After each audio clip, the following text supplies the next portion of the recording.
Isu kesehatan, apakah orang-orang yang hidup dengan kesehatan mental itu boleh bekerja, terutama di sektor formal. Dan sebelum saya lanjut lebih jauh, saya ingin memperkenalkan diri saya terlebih dahulu. Nama saya Elda Kristi, saya yang akan menjadi moderator kita pada hari ini, moderator diskusi pada hari ini.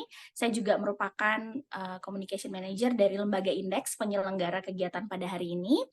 Dan mungkin teman-teman di sini ada yang baru pernah mendengarkan tentang indeks, atau mungkin ada sudah pernah mendengarkan soal indeks sebelumnya. Mungkin yang pernah mendengarkan soal indeks sebelumnya boleh angkat jempol, kasih jempol, atau kasih lambai-lambai tangan. Ya, atau yang belum mungkin, boleh tulis di kolom chat biar saya juga tahu udah pernah dengar soal indeks apa belum sebelumnya. Ada yang mukanya pakai itu ya, mukanya pakai boneka-boneka, lucu banget. Belum. Jadi terima kasih Kak Erista, Kak Sally baru pertama kali dengar. Jadi indeks ini adalah sebuah organisasi yang berfokus pada kebebasan sipil dan kebebasan ekonomi, dan indeks sudah berdiri sejak tahun 2016 sampai hari ini. Dan kegiatan kita pada sore hari ini bekerja sama dengan Frederick Newman Foundation dan juga Kementerian Kemenkumham Indonesia. Dan sejauh ini sudah dari tahun 2016 sampai sekarang Indeks melakukan banyak kegiatan-kegiatan yang bentuknya adalah advokasi terkait dengan meningkatkan kesadaran masyarakat dan juga peningkatan pengetahuan literasi terkait dengan kebebasan ekonomi, kebebasan sipil, dan juga pluralisme. Kita di sini ada Bapak Direktur kami, Pak Nanang Sunandar, yang juga hadir bersama-sama. Halo Kak Nanang, selamat siang. Dan juga hari ini kita akan mendengarkan, ya Kak Nanang? Selamat Sore, siang, udah selamat selamat siang siang. semua. Oke, terima kasih Kak Nanang sudah bersuara. Dan kami melakukan beberapa kegiatan-kegiatan terkait dengan literasi kebebasan sipil dan kebebasan ekonomi, mulai dari training-training yang terkait dengan kebebasan sipil, kebebasan ekonomi, juga pluralisme, keberagaman ya, dan juga melakukan literasi terkait dengan penyediaan bahan-bahan bacaan yang menunjang untuk pengetahuan terkait kebebasan sipil, kebebasan ekonomi, dan juga pluralisme ini. Jadi jika teman-teman ingin tahu terlebih banyak tentang Indeks, mungkin boleh di follow IG-nya Indeks. Mungkin ada yang sudah sempat follow sebelumnya dari postingan poster kita. Dan hari ini kita sudah kedatangan bersama-sama dengan kita perwakilan dari Friedrich Naumann Foundation. Ada Mbak Ganes Retnani. Selamat siang Mbak Ganes. Dan ada juga Pak Yusuf Romli sebagai perwakilan dari Kemenkumham. Selamat siang Mas Yosi, Pak Yusuf. Dan kita akan mendengarkan beberapa sambutan sebelum kita masuk pada sesi kita hari ini. Yang pertama-tama saya persilahkan untuk Mbak Ganes Retnani, perwakilan dari Friedrich Naumann Foundation Indonesia, untuk memberikan sambutannya. Silakan Mbak Ganes. Terima kasih Mbak Elda. Selamat sore semuanya. Selamat sore. Perkenalkan, nama saya Ganes. Saya Program Officer dari Friedrich Naumann Foundation atau yang biasanya kita sebut dengan FNF Indonesia. Pertama-tama saya ingin mengucapkan terima kasih kepada mitra FNF, yaitu Lembaga Indeks, sebagai mitra FNF yang telah membantu menyelenggarakan kegiatan diskusi ini. Juga ucapan terima kasih kepada mitra utama kami, yaitu Kementerian Hukum dan HAM yang diwakili oleh Bapak Yusuf Romli. Nah, sepertinya banyak teman-teman yang belum tahu ya apa itu FNF ya. Jadi saya akan jelaskan. FNF adalah sebuah yayasan politik dari Jerman atau yang disebut dengan NGO yang didirikan oleh Presiden pertama Jerman pada tahun 1958. Nama presidennya adalah Theodor Heuss, dan yayasan ini diberi nama Friedrich Naumann karena Friedrich Naumann merupakan mentor dari Theodor Heuss dan juga merupakan seorang politisi dari Jerman pada saat itu, yang dia itu yakin bahwa suatu negara itu dapat berkembang dengan baik apabila suatu negara memiliki fokus pada kebebasan individu, demokrasi, dan supremasi hukum. Nah, kemudian FNF sendiri itu kantor pusatnya ada di negara Jerman, di kota Potsdam, dan telah beroperasi di sekitar 60 negara di seluruh dunia, termasuk di Indonesia, yang terdiri dari benua Eropa, Asia, Afrika, dan Sentral Amerika. Tujuan dari FNF sendiri adalah untuk mempromosikan prinsip kebebasan dan kemanusiaan yang meliputi topik-topik demokrasi, hak asasi manusia, pluralisme, toleransi, ekonomi pasar, rule of law atau supremasi hukum, kemudian masyarakat terbuka, dan isu perubahan iklim. Itu kita lakukan melalui pendidikan kewarganegaraan atau civic education, kemudian dialog politik, dan rekomendasi kebijakan. Untuk di Indonesia sendiri, FNF sudah ada sejak tahun 1969, dan saat ini kami fokus pada 4 topik, yaitu demokrasi, hak asasi manusia, rule of law, atau supremasi hukum, dan tata kelola pemerintahan good governance. Nah, selain bekerja sama dengan lembaga indeks dan Kementerian Hukum dan HAM, FNF Indonesia juga bekerja sama dengan beberapa organisasi lokal di Indonesia seperti Serikat Jurnalis untuk Keberagaman, Center for Indonesian Policy Studies, kemudian Climate Institute, dan yang terakhir adalah Lembaga Gerak Pemberdayaan yang merupakan mitra kami dari pemerintah Provinsi Jawa Tengah. Kemudian kerjasama antara FNF dan lembaga indeks itu sudah kita jalin sejak tahun 2018, dan kerjasama kami fokus pada 3 topik. Yang pertama adalah program pemajuan perlindungan kebebasan ekonomi dalam kerangka hukum hak asasi manusia, kemudian program pemajuan perlindungan kebebasan sipil dalam kerangka hukum hak asasi manusia, dan yang terakhir adalah program pemajuan perlindungan inklusi dan keberagaman dalam kerangka hukum hak asasi manusia. Nah, terkait dengan diskusi pada sore hari ini dengan judul Hidup dengan Isu Kesehatan Mental, Bolehkah Kami Bekerja? Itu FNF meyakini bahwa isu kesehatan mental merupakan bagian yang tidak terpisahkan dari hak asasi manusia, sehingga melindungi kesehatan mental individu merupakan tanggung jawab warga negara dan masyarakat untuk memastikan bahwa HAM setiap individu dihormati dan dijaga. Pada dasarnya aturan undang-undang yang mengatur tentang kesehatan mental itu sudah ada di Indonesia, diantaranya yaitu Pasal 4 Undang-Undang Nomor 8 Tahun 2016 tentang penyandang disabilitas. Ada 4 jenis penyandang disabilitas yang salah satunya merupakan disabilitas mental. Kemudian pasal 11 Undang-Undang Nomor 8 Tahun 2016 yang mengatur hak-hak disabilitas mental untuk memiliki pekerjaan, kewirausahaan, dan koperasi. Kemudian ada juga peraturan pemerintah pengganti Undang-Undang Perpu Nomor 2 Tahun 2022 tentang Cipta Kerja yang mengatur tentang kewajiban pengusaha untuk melindungi pekerja penyandang disabilitas. Nah, karena sudah ada aturan ini di negara kita, diskusi ini juga bertujuan untuk mengetahui apakah aturan tersebut telah diimplementasikan dengan baik. Jadi dari diskusi ini ada 3 tujuan yang ingin kami capai. Yang pertama adalah untuk mengeksplorasi perspektif medis tentang sejauh mana orang dengan isu kesehatan mental mampu bekerja pada sektor formal. Kemudian mendiskusikan kendala yang dihadapi pekerja atau calon pekerja dengan isu kesehatan mental. Dan yang terakhir adalah mengeksplorasi implementasi aturan terkait pekerjaan dengan isu kesehatan mental oleh pelaku usaha sektor formal. Semoga diskusi ini berjalan dengan lancar dan memberikan banyak pengetahuan baru bagi teman-teman terkait dengan isu kesehatan mental di dunia kerja di Indonesia. Akhir kata, wassalamualaikum warahmatullahi wabarakatuh. Waalaikumsalam warahmatullahi wabarakatuh. Terima kasih Mbak Ganes atas sambutannya. Kita akan beralih ke yang berikutnya dari Kemenkumham. ada Mas Yusuf Romli sebagai subkoordinator dari bagian kerjasama Kementerian Hukum dan HAM. Kepada Mas Yosi dipersilahkan. Terima kasih Mbak Elza.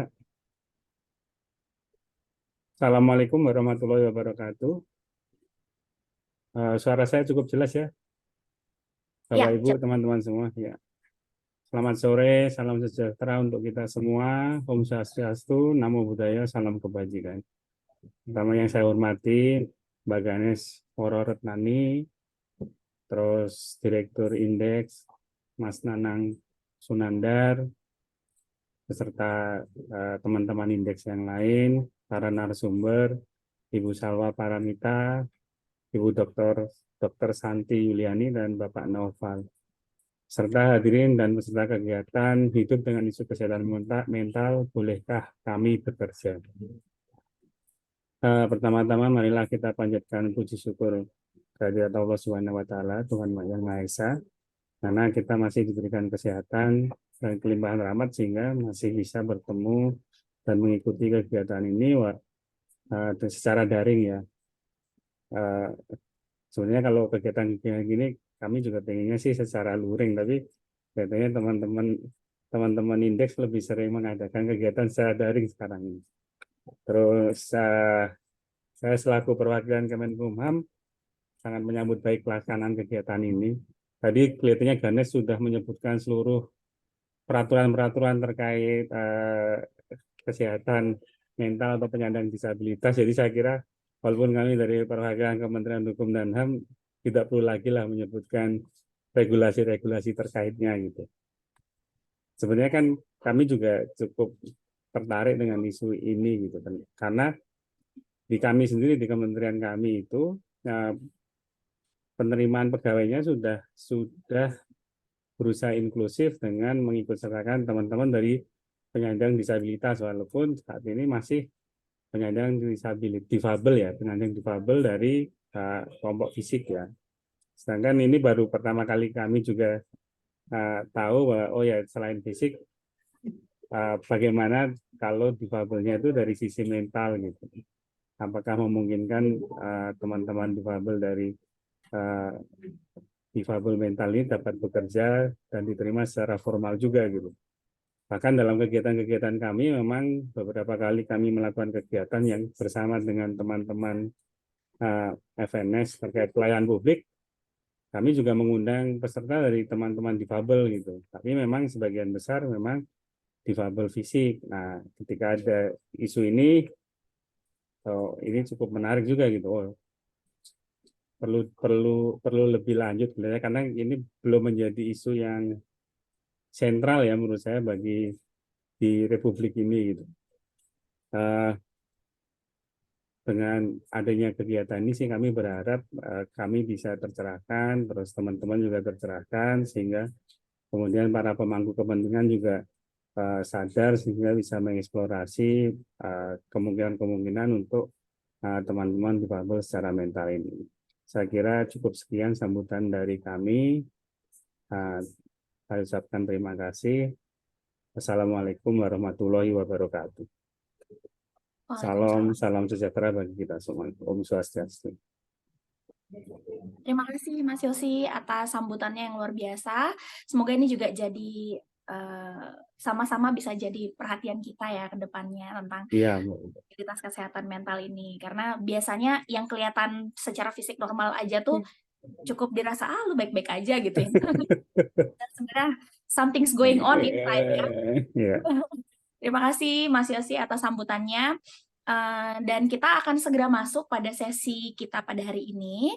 Dan pertama-tama kita akan banyak mengeksplorasi tentang dari perspektif HAM, apa saja yang sebenarnya menjadi hak dari setiap individu, baik orang-orang yang hidup dengan ketiadaan disabilitas maupun dengan orang-orang yang punya disabilitas. Dan untuk itu kita sudah kedatangan Mbak Salwa Paramita dari Perhimpunan Jiwa Sehat. Beliau adalah staf bagian advokasi dari Perhimpunan Jiwa Sehat yang akan hari ini membawakan sesi tentang perspektif dari sisi HAM, apa saja yang kira-kira menjadi perhatian mereka, juga akan membagikan kurang lebih apa yang dilakukan teman-teman di Perhimpunan Jiwa Sehat. Dan setahu saya Mbak Salwa juga akan berbagi sedikit pengalaman pribadi ya terkait sepak terjangnya dalam berusaha mencari pekerjaan ini ya Mbak ya. Oke, saya udah spill dikit tuh biar makin penasaran. Untuk itu kedepannya saya kasih kesempatannya untuk Mbak Salwa, silakan berbagi. Saya mau ingatkan Mbak untuk waktunya ada 20 menit, nanti saya izin mengingatkan di 5 menit terakhir agar bisa kita efisiensi waktunya. Terima kasih ya Mbak, silakan.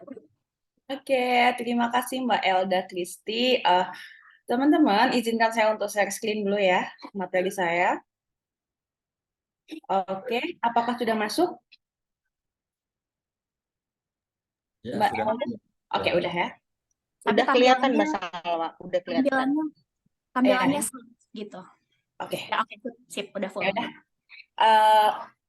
Selamat siang. Assalamualaikum warahmatullahi wabarakatuh. Shalom, Om Swastiastu, Namo Buddhaya, salam kebajikan, salam sejahtera bagi kita semua. Seluruh pihak dari Kemenkumham, dan dari mitra indeks dan segala macamnya, yang terhormat dan teman-teman, perkenalkan, saya Salwa Paramita, saya dari Perhimpunan Jiwa Sehat, lebih tepatnya staf advokasi. Saya akan mengajak diskusi bersama mengenai tinjauan hak asasi manusia terkait kelayakan bekerja bagi orang dengan isu kesehatan mental.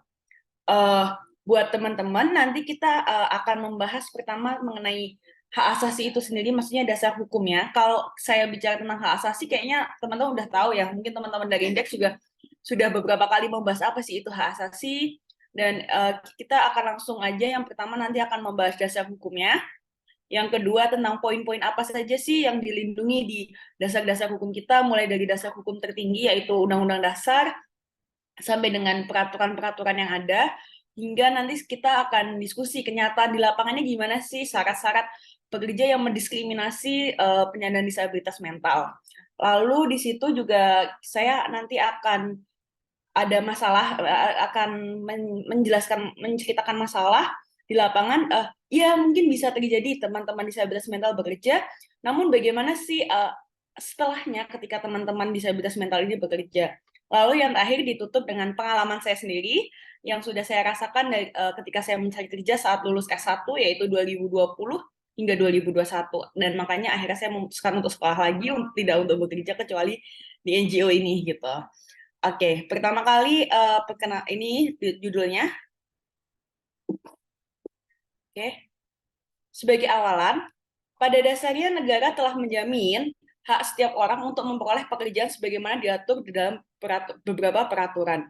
Jadi kalau kita bilang aturannya, sebenarnya aturannya itu sudah mengatur gitu lah. Apalagi aturan berdasar yang mana aja sih, Salwa, ketika orang-orang bertanya, maka saya akan buka dengan, Undang-Undang Dasar Negara Republik Indonesia tahun 1945.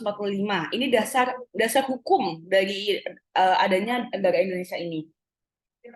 Apa dan di mana dan apa aja yang diatur. Pertama tertuang di dalam pasal 27 ayat 2 yang berbunyi, tiap-tiap warga negara berhak atas pekerjaan dan penghidupan yang layak bagi kemanusiaan.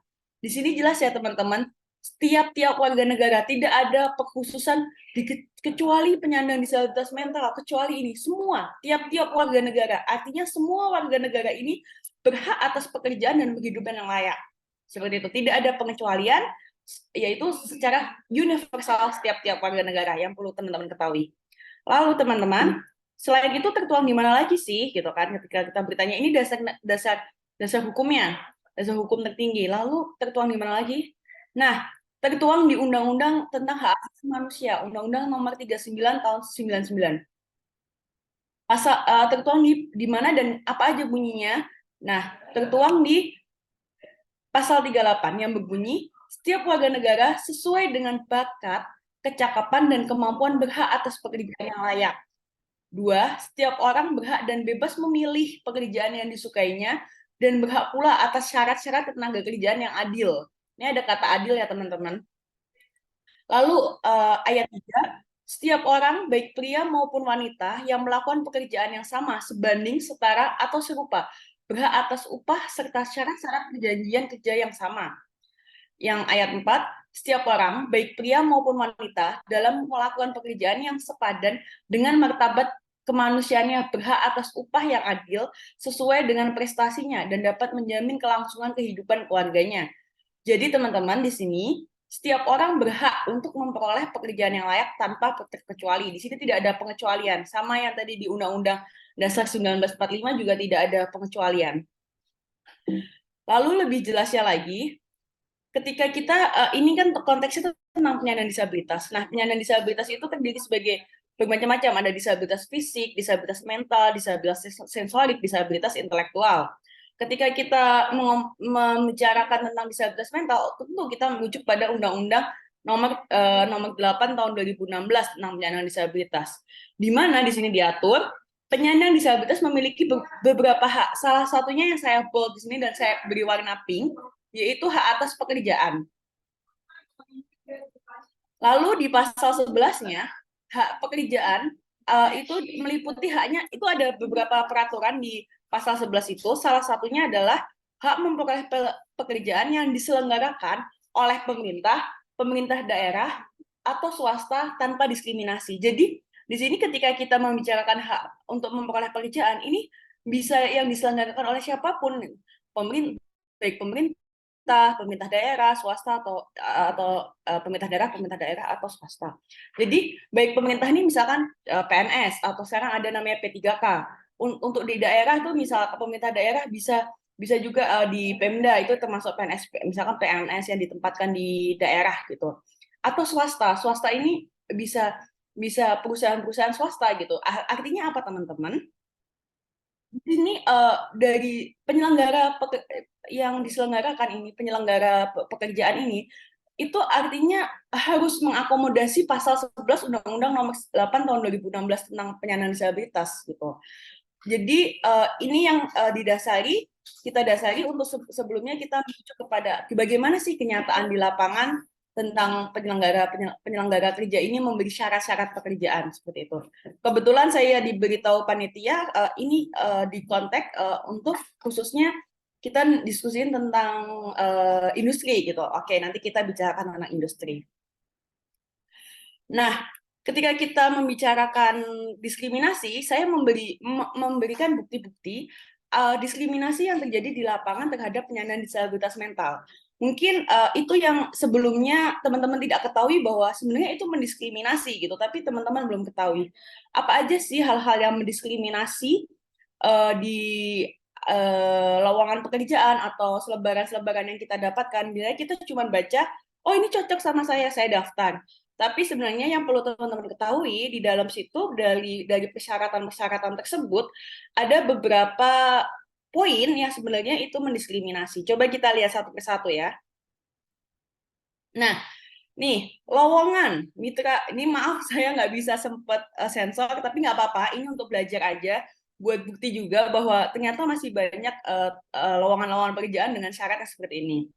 Lowongan gudang, syarat pria, terbiasa bekerja keras, bisa baca tulis. Nah, sehat jasmani dan rohani. Mau belajar, usia maksimal 27 tahun. Oke, ini contoh pertama. Kita lihat contoh selanjutnya. Operator produksi. Bla bla bla bla, syaratnya sama ya, kata-kata ini. Terus ada keterangan lagi, sehat jasmani dan rohani. Next. Kalau tadi industri, mungkin gudang, ini sepertinya industri, ini juga industri. Yang ini perbankan, kita lihat dari perbankan. Mungkin nggak kelihatan ya, karena saya capture-nya agak blur-blur gimana. Tapi di sini bisa dilihat, ada syarat sehat jasmani dan rohani dan tidak buta warna, disertai surat keterangan dokter. Ini bukan industri juga.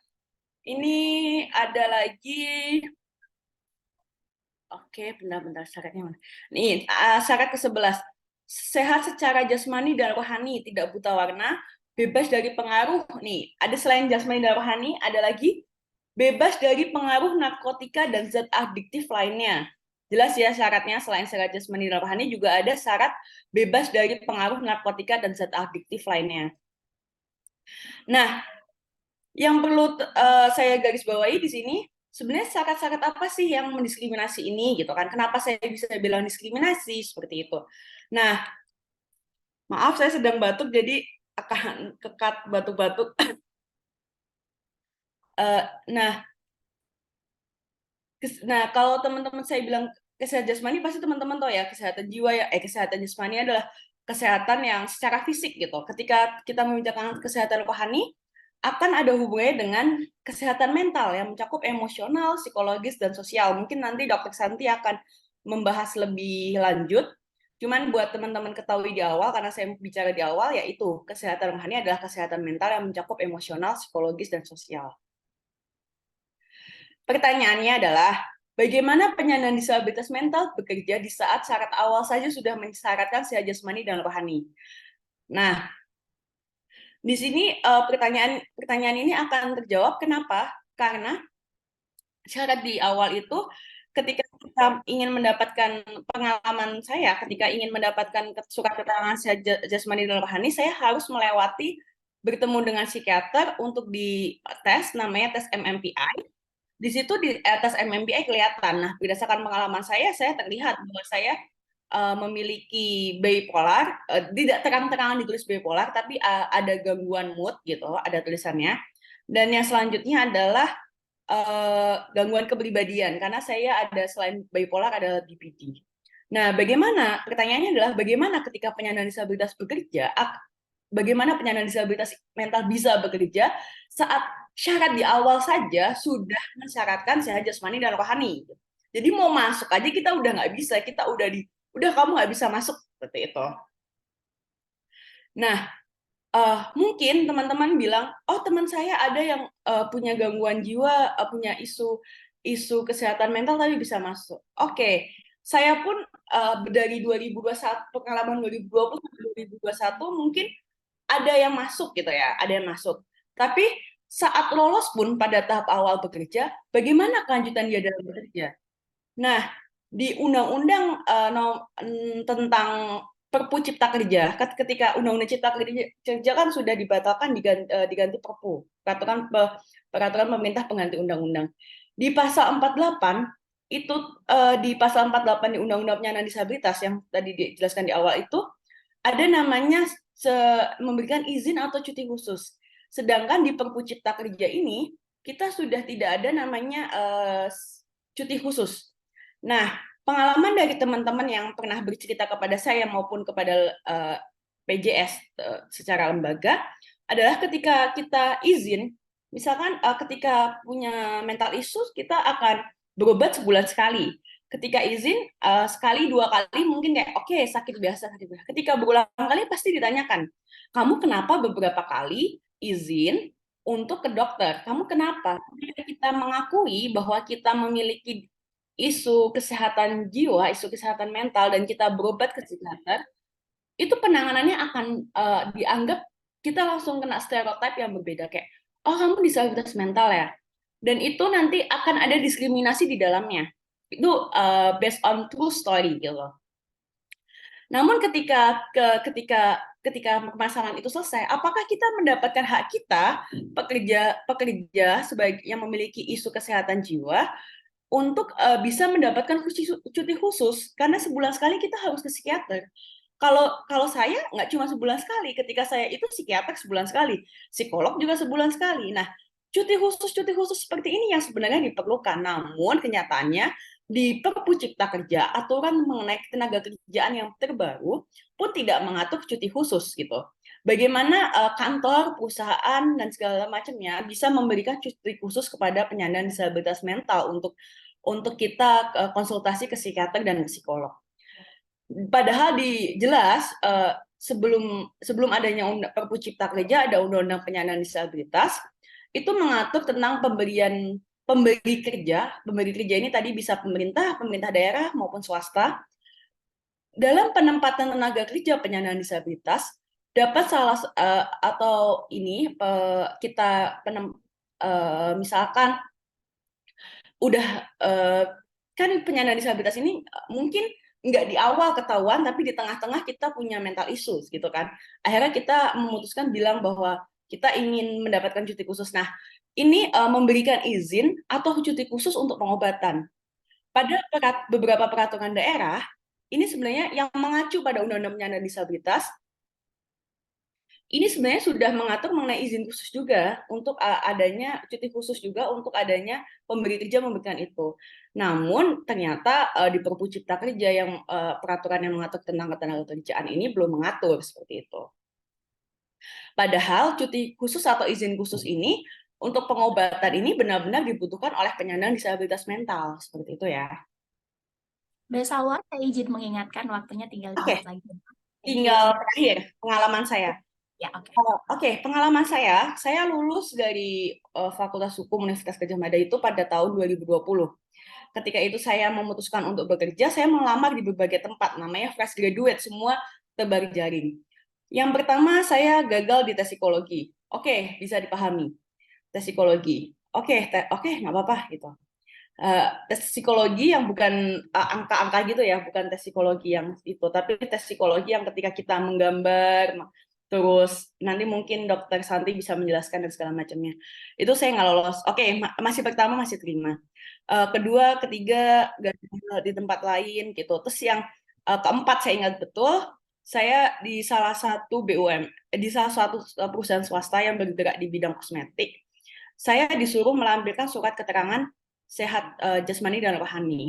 Sehat jasmani tentu saya dapat, orang saya dalam keadaan sehat bugar gitu. Ketika mendapatkan sehat rohani, ketika meminta ke psikiater yang tadi saya ceritakan, saya harus memenuhi tes MMPI. Di situ ketahuanlah, kalau bukan ketahuan sebenarnya, kelihatan dari hasil tes MMPI-nya bahwa saya memiliki mood yang tidak stabil dan gangguan kepribadian. Sesungguhnya ketahuan gangguan kepribadian itu ya saat saya tes MMPI. Saya bawa itu dengan harapan bisa dipertimbangkan dengan hasil-hasil nilai-nilai tes saya sebelumnya. Namun ternyata saya tidak lolos di tes ketika mengumpulkan berkas itu. Oke. Itu kegagalan saya. Itu udah kegagalan keempat. Ketika percobaan keenam nggak ada tidak mengumpulkan surat sehat jasmani dan rohani, tapi dites langsung ketika medical check up, ketika tes kesehatan. Itu tes kesehatan itu setelah wawancara sama manajer gitu. Terus akhirnya ini di perbankan. Kalau teman-teman tahu namanya program ODP, semacam manajemen trainee tapi miliknya perbankan. Ketika itu saya mendaftar, tinggal tes kesehatan. Pertama secara diketemukan dengan psikiaternya udah tahu kamu ada isu kesehatan mental ya gitu. Terus saya bilang, saya tidak mau berbohong, saya bilang iya. Tapi saya masih optimis saya bisa bekerja bla bla bla. Saya memastikan seperti itu. Lalu ada namanya tes urin. Nah, ini ketika saya tadi meng-highlight di depan bahwa ada namanya ada keterangan bebas nafsa dan zat adiktif lainnya. Ketika tes urin, karena saya dari 2017 sampai 2020 pada saat itu adalah mengonsumsi obat-obatan psikiatri, urin saya terdeteksi ketika saya menggunakan obat-obatan psikiatri. Ketika ditanya kenapa kamu positif, saya melampirkan surat dari dokter yang menjelaskan bahwa saya mengonsumsi obat-obatan itu. Harusnya masih ada tes-tes selanjutnya di tes kesehatan itu, namun ketika saya melampirkan dan saya dilihat, oh kamu memiliki kegangguan mental ya. Saya bilang iya. Terus habis itu, oke, udah saya disuruh keluar. Habis itu ada yang mendatangi saya lagi dari panitia. Harusnya tes selanjutnya adalah tes yang lagi di treadmill, kalau teman-teman tahu, untuk tes kesehatan jantung entah apa gitu ya. Saya udah mau antri untuk tes itu. Dibilang, udah Mbak, kayaknya cukup sampai di sini deh. Karena dari pihak panitia atas dasar Mbak ini dari tes psikiatri, dari bertemu psikiatri dan tes urin, Mbak ini ada minum obat gitu, ada positif psikotropika, kita memutuskan buat menstop Mbak untuk tes sampai di sini. Saya merasa bahwa kenapa pertimbangan nilai-nilai saya yang sebelumnya saya jalani lewat tes-tes ini itu tidak dipertimbangkan dan hanya diputuskan karena saya penyandang disabilitas, saya mengonsumsi obat-obatan. Seperti itu kan. Nah, disitulah saya akhirnya memutuskan buat oke, saya mengerti. Jadi kalau saya suruh pulang, ya udah, nggak apa-apa. Dengan kekecewaan hati dan menyalahkan diri saya sendiri. Nah, ini juga terjadi bukan cuma di swasta, tapi juga di BUMN. Meskipun saya percaya ada jalur BUMN yang disabilitas sekarang, tapi ternyata tidak semua ragam disabilitas diterima. Dan CPNS pun di 2021 saya belum lihat yang persyaratan sekarang karena belum keluar formasinya. Yang dulu juga ada surat keterangan, memberikan surat keterangan secara jasmani dan rohani. Bahkan untuk formasi-formasi tertentu itu menggagalkan. Ketika saya melihat formasi disabilitas, ternyata formasi disabilitas hanya formasi seperti IT, administrasi, dan segala macamnya. Bagaimana ketika saya lulusan Fakultas Hukum bisa pengennya bergerak di bidang yang cocok dengan keinginan saya gitu. Misalkan jujur aja saya pengen langsung terjun di bidang analis hukum dan segala macamnya. Tapi ternyata porsi formasi disabilitas hanya ada di administrasi dan IT. Seperti itu, Mbak. Oke, terima kasih Mbak Salwa atas pemaparannya yang luar biasa, juga sharingnya secara personal ya. Jadi kita nggak cuma dapat cerita-cerita yang dikumpulkan oleh teman-teman dari PJS, tapi juga benar-benar cerita Mbak Salwa secara personal, bagaimana itu jadi struggle tersendiri buat Mbak Salwa.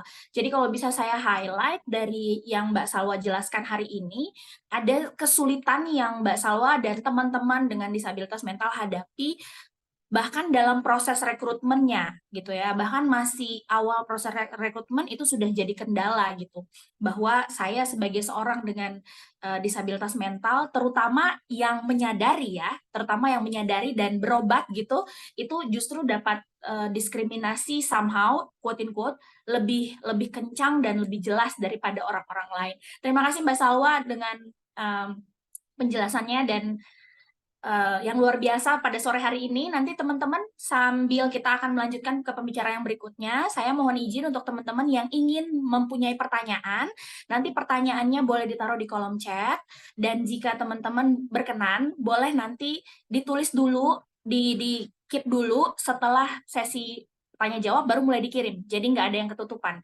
Tapi kalaupun misalnya takut lupa dan pengen kebaca sama pembicaranya, mau taruh di kolom chat sekarang boleh, tapi saya akan membacakan pas nanti sesi tanya jawab. Jadi kalau mau ditanyakan boleh diulang pertanyaannya ya. Jadi sekarang boleh merespon, kalau misalnya ada yang mau bertanya, silahkan diulang pertanyaannya ketika sesi tanya jawab, karena yang udah lewat nggak akan saya bacakan lagi nantinya. Terima kasih atas kesediaannya. Kita akan ke pembicara yang berikut. Ini menarik karena mungkin nanti akan ada pembahasan dan encounter dari beliau terkait dengan bagaimana pandangan perusahaan sebagai lembaga yang meng-hire dengan segala kepentingannya, apa yang dibutuhkan oleh perusahaan, menjawab juga mungkin sedikit dari apa yang sudah dijelaskan oleh Mbak Salwa tadi, terkait dengan perspektif bisnis, ya, bisnis mungkin juga hukum bisnis terkait dengan orang-orang dengan isu kesehatan mental, bagaimana mereka diterima di perusahaan, prosesnya seperti apa, boleh nggak bolehnya apa, batasannya apa. Kita sudah kehadiran Mas Naufal Fahlevi. Halo. Selamat sore, Mas Selamat Naufal. sore. Mas Naufal ini adalah merupakan junior manager dari PT ISM TBK. Indofood Sukses Makmur. Ya, Indofood Sukses Makmur dari divisi Bogasari. Dan Betul. hari ini Mas Naufal akan berbagi dengan kita terkait dengan perspektif bisnis, bagaimana dari sisi perusahaan melihat orang-orang dengan isu kesehatan mental ini yang akan masuk dalam dunia kerja bersama-sama di sebuah perusahaan. Waktunya 20 menit Mas Naufal, nanti saya izin mengingatkan di 5 menit terakhir ya. Baik. Nanti share screen-nya dari admin ya Mas ya? Betul. Boleh bisa minta tolong dibantu? Iya, silakan Mas Fatur.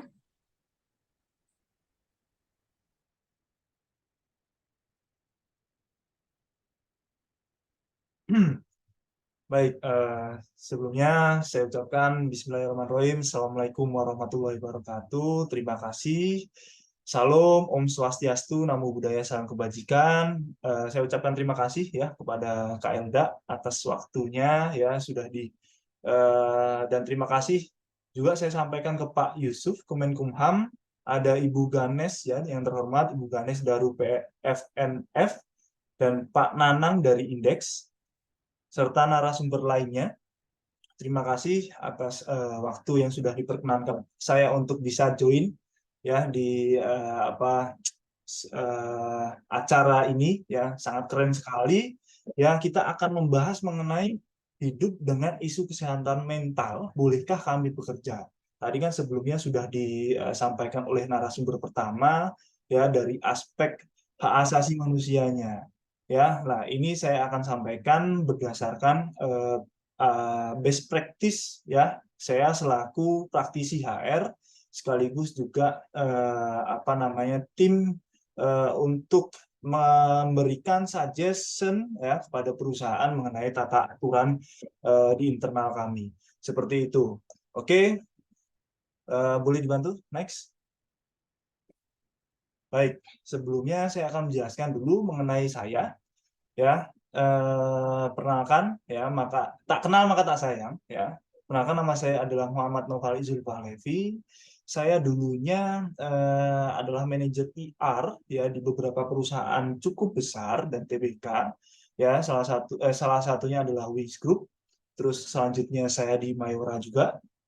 Ya, dan yang saat ini adalah saya di Indofood Sukses Makmur divisi Bogasari.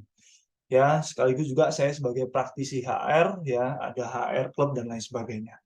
Ya, ini boleh teman-teman ada sosial media saya ya ataupun LinkedIn saya, silahkan kalau memang mau tanya-tanya lebih mengenai hal-hal terkait dengan dunia kerja ataupun perusahaan seperti itu.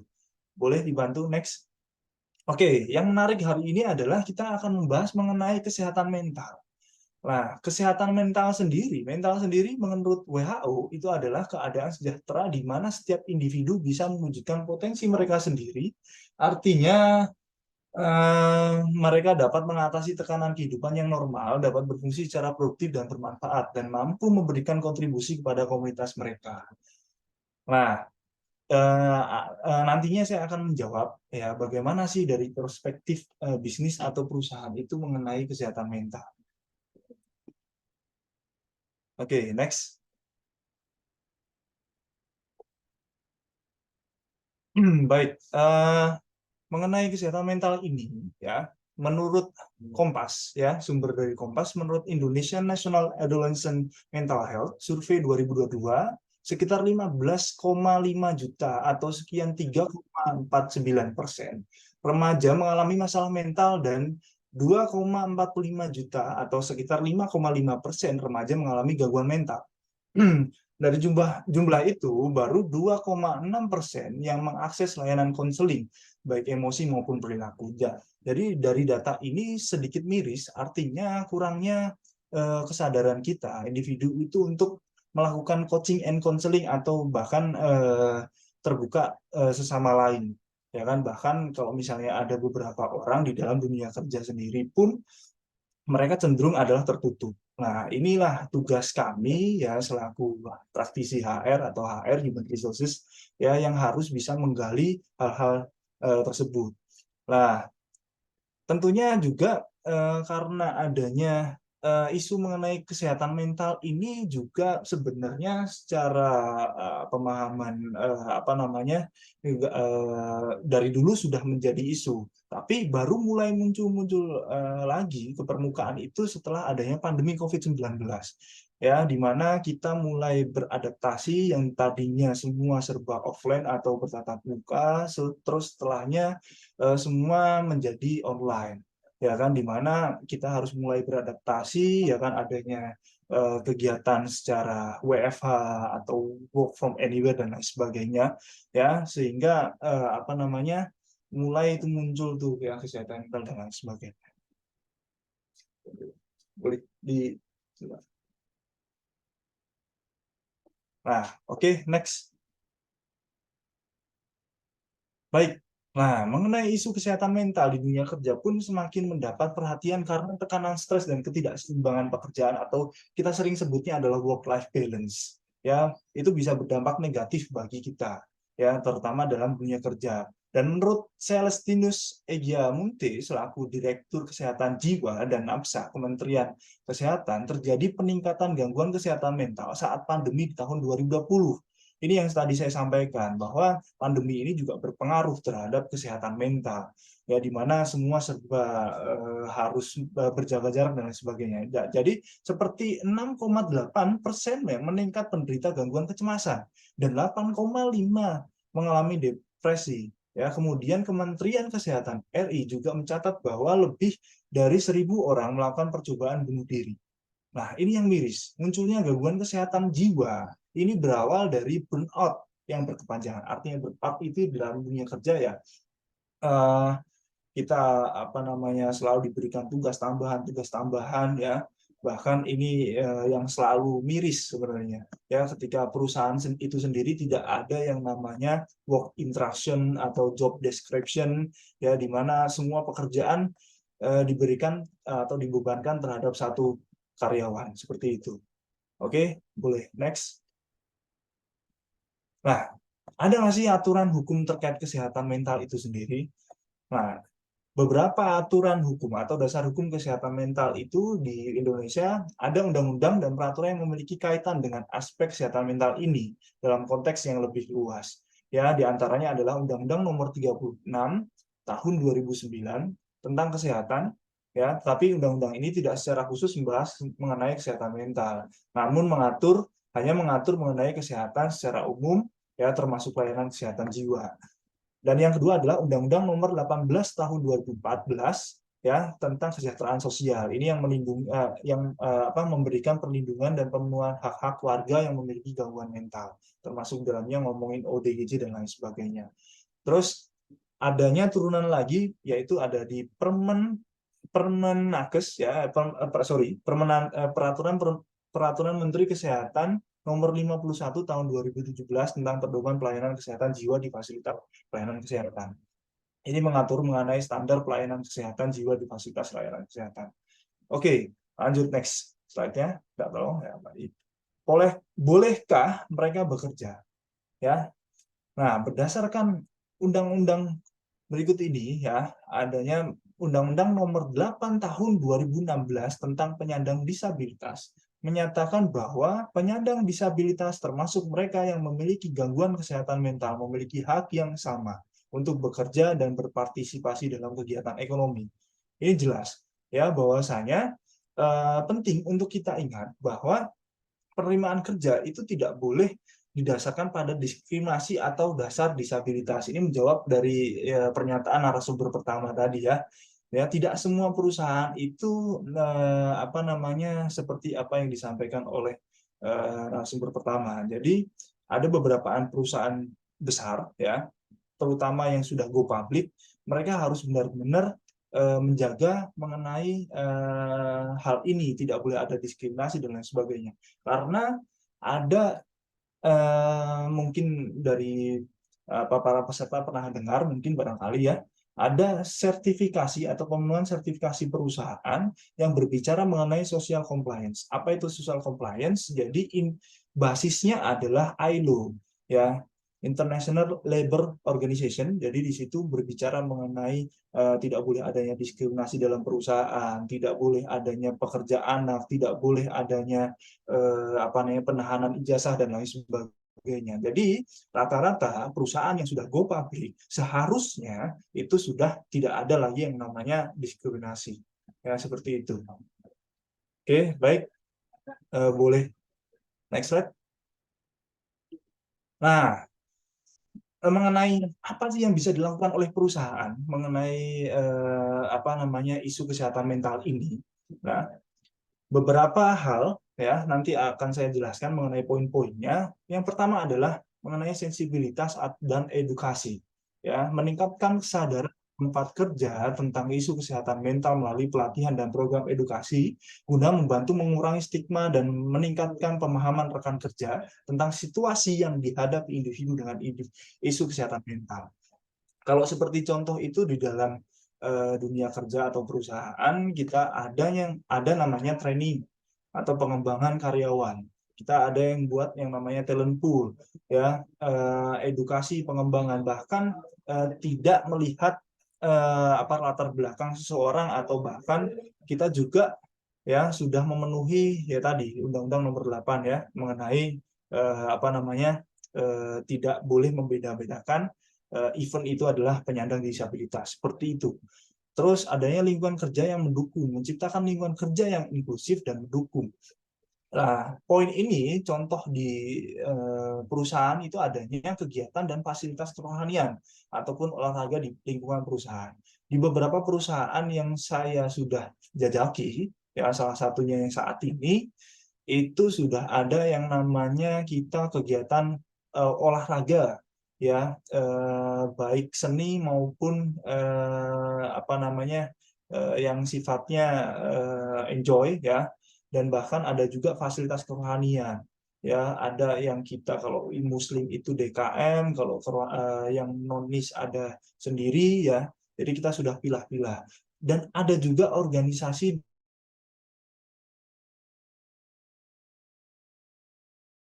di luar apa namanya kegiatan-kegiatan ini. Next. Boleh minta tolong next. Baik.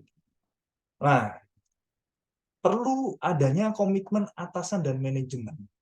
Oke, saya nggak perlu menjelaskan karena teman-teman bisa baca lah ya. Saya akan menggambarkan contohnya. Itu adalah seringkali di dalam dunia kerja, ya adanya atasan itu yang membatasi hak cuti karyawan. Nah, ini tidak diperkenankan. Bahwa hak cuti itu ya secara prinsip harus kita berikan ya kepada seluruh karyawan, ya tanpa adanya negosiasi secara alot. Ya paling negosiasinya adalah bagaimana pengaturan kerjanya, sudah diserah terimakan ke siapa, ya kan nanti ketika kamu cuti. Bahkan nantinya ketika karyawan tersebut cuti, kita tidak boleh melakukan gangguan, ya atau telepon tanya pekerjaan dan lain sebagainya. Ya, untuk perusahaan yang sudah go public, kita mulai sudah menerapkan ini dengan baik. Ya, bahkan di perusahaan yang saat ini saya jajaki ya sekarang, ya itu ada yang namanya kita hanya mengenal cuti tahunan 12 hari. Ya, kalau di sini itu sudah ada yang namanya cuti besar. Cuti besar itu ketika masa kerja karyawan sudah kurang lebih 6 tahun, ya.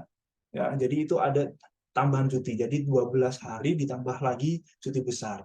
Ya, undang-undang mengatur kurang lebih 30 harian. Jadi lumayan untuk vacation, untuk healing dan lain sebagainya. Jadi menariknya tidak semua perusahaan bisa menerapkan ini, tapi paling tidak seharusnya dengan adanya hak cuti saja yang tahunan 12 hari itu paling tidak jangan sampai terganggu, ya kan?